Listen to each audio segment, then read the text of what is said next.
Greetings and welcome to this edition of Positronic Hypersonic. I'm Barry P. Cook, and I'm here to talk to you about the latest episode of Star Trek Strange New Worlds. It was called Subspace Rhapsody, and of course, it was the musical episode.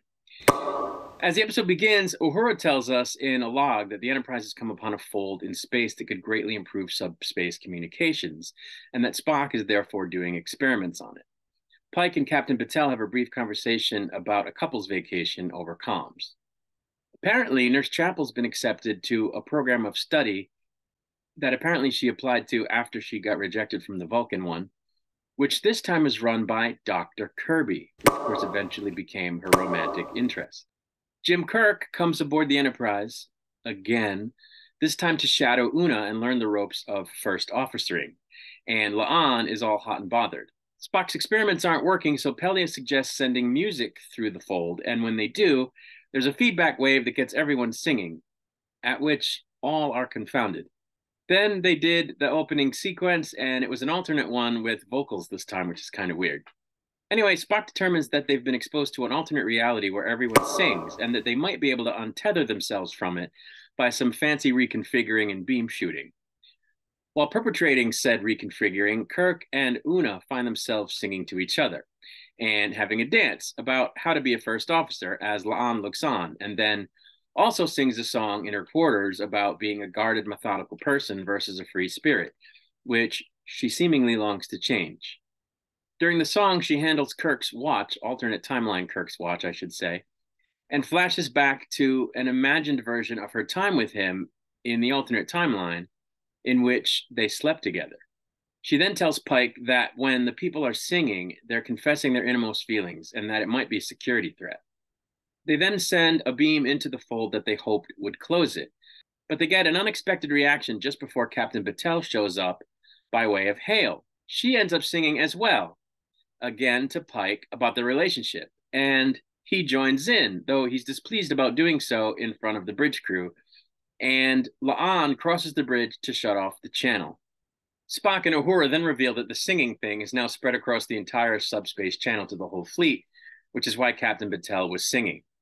La'an gets assigned to work with Jim Kirk again, this time to test a plan to blow up the fold, but she declines to do so, and then she ends up vaguely explaining to Una why that is, and Una sings to her about learning to be more expressive as Pike contemplates his relationship with Captain Patel. La'an then does work with Kirk, though, on the test and almost tells him about her feelings, but the ship is rocked by the test explosion, and Spock realizes that they can't execute their plan, which was to blow it up, because it would destroy all the ships affected. This happens just before the Klingons show up, also affected by the singing thing and determined to blow it up themselves. Spock thinks they might be able to trigger a reality-breaking event to destroy the fold without destroying any ships, by studying the songs and the frequencies that they start with. So he goads Christine into explaining why she didn't tell him about the fellowship, and she breaks out in a song as Uhura records, and all in the lounge but Spock sing and dance along. As they try to formulate a plan to disable the Klingon weapons when they arrive, so that they don't destroy the fold and destroy every ship affected by it, La'an ends up telling Jim about the other him and how she fell for him because he saw the real her, though he almost stops her because he realizes she's about to break a rule by telling him, even though he says he's not one for rules, which of course is interesting. He then tells her that he's in a sometimes relationship with a woman named Carol who's pregnant. While analyzing the data from the recording, Spock confesses in song to Uhura about feeling badly about Christine leaving and about how he can no longer indulge his emotions because it leads to pain. Uhura then sings about feeling alone since losing her family and Hemmer, and realizing that she's good working on her own and keeping people connected. It turns out that she's now figured out how to disconnect them from the effects of the fold, which would involve everybody on the ship singing together, at which she seems delighted, and then she's assigned to make the crew feel inspired to sing. Of course, she's able to do this, and the whole ship sings about working together, and the Klingons even get in on the act. And it all works with a final push from Spock. It disconnects them from the fold and actually destroys it. La'an then confesses that telling Kirk about the situation was hard, but that she thinks she could be someone who takes such chances more often. Captain Patel arrives on the Enterprise, and she and Pike talk about the relationship and how they still need to take a vacation together, which they will now have to do after she gets back from a priority assignment. As the episode ends, Uhura finds herself about to break into song again, but When she gets the stink eye from everyone, she apologizes and says that she's just suffering from an earworm. And that's where the episode ended. So I'm a fan of musicals. You know, when Buffy did a musical episode years ago, it was a unique thing for an hour drama to do a musical episode. And I liked it a lot. My wife hated it. Since then, other shows have done musical episodes, shows that both my wife and I watch, and she tends to hate the musical episodes, though she likes some musicals. Phantom of the Opera, Les Mis, probably just those two, actually. And I know a lot of other people, don't like musicals, and even more, so don't think that musicals belong in Star Trek. But Star Trek in the past has incorporated some forms of singing and dancing. Data sings in Nemesis. I believe other characters have sung on Star Trek before, like in Deep Space Nine. So it's not unheard of. So I was ready to roll with it, and like I said, I'm a fan with musicals, so I didn't have a problem with it. Upon seeing the episode, I think it worked well enough. Certainly, everybody sang very well. The only sort of iffy singer might have been Dr. Mbenga, and he didn't sing very much. So, it was just good singing mostly on behalf of the cast. Notably, the actress that plays Uhura sings really well. Christina Chong, by the way, is a recording artist. She has a couple of songs out. I believe they're on Spotify or SoundCloud. Anyway, I'm going to put a link in the description because she's a recording artist. She has a couple of songs out that you should check out. So she sang very well. Chapel, Jess Bush, who plays Chapel, sang very well. Rebecca Romaine, whom I've met, sang very well. So, as a fan of musicals, I enjoyed the singing. I didn't think the lyrics always worked very well because, of course, they had to work some techno babble into it and it had to rhyme. So at certain points, it was kind of clunky, like that doesn't really work, But other than that, I thought the lyrics were fine, other than one or two spots where I thought they were clunky. In terms of how the musical numbers worked in terms of story, I think they were an excellent vehicle for letting us in on the characters' feelings and sort of inner monologues that don't always come out. And, that of course lends itself to character development, and you want character development among your cast on any show. In the original series, there were only three main characters that really got any screen time to speak of. Of course, I'm talking about Kirk, Spock, and McCoy. It wasn't until the movies that the other characters sort of got some screen time to speak of. And then in Next Gen, where they kind of started doing the same thing, over the 7 seasons, they very much expanded how they treated the characters, and everybody got a lot of character development. And that's what made the show so popular, because there were 7 or 8 characters that an audience could latch onto and sort of identify with. And that's why the show ended up being so popular. People identified with Geordi, people identified with Troy, people identified with Dr. Crusher and Riker, and more so than the other characters. So there was a character for everyone. And that's what made the show so great. And that's why they tried to repeat that formula over and over again with Deep Space Nine, Voyager, and Enterprise. And after a while, it got kind of tired because it became super formulaic. But, on the other hand, Discovery suffers from not developing the bridge crew, for example, at all, and focusing on 2 or 3 characters. And, it's been a chief complaint of people who don't like that show very much.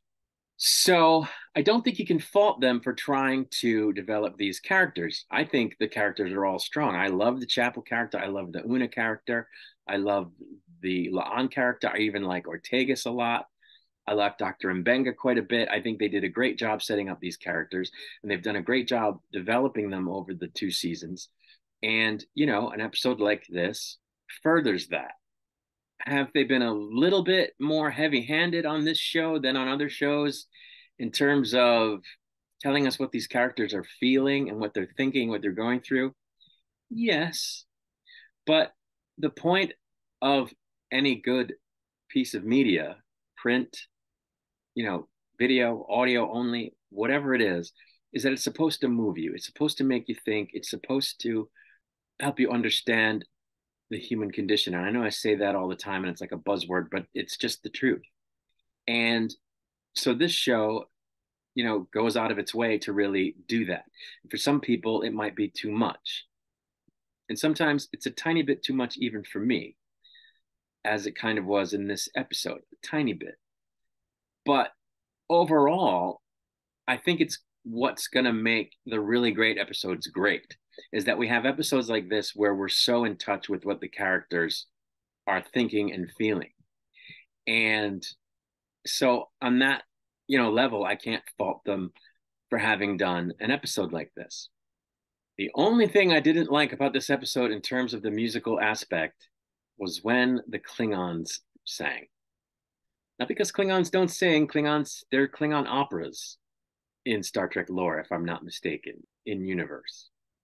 So I don't have a problem with Klingons singing, but they had them do like a brief rap kind of thing, which I didn't like because, first of all, I thought it was not the way, if Klingons were going to sing, I didn't think that's how Klingons would sing, kind of like a 21st century R&B act, complete with like a high-pitched voice. It would have been more guttural, it would have been more operatic to make sense, and line up with the fact that they're like a hardy warrior race. So I didn't like the way they had them sing.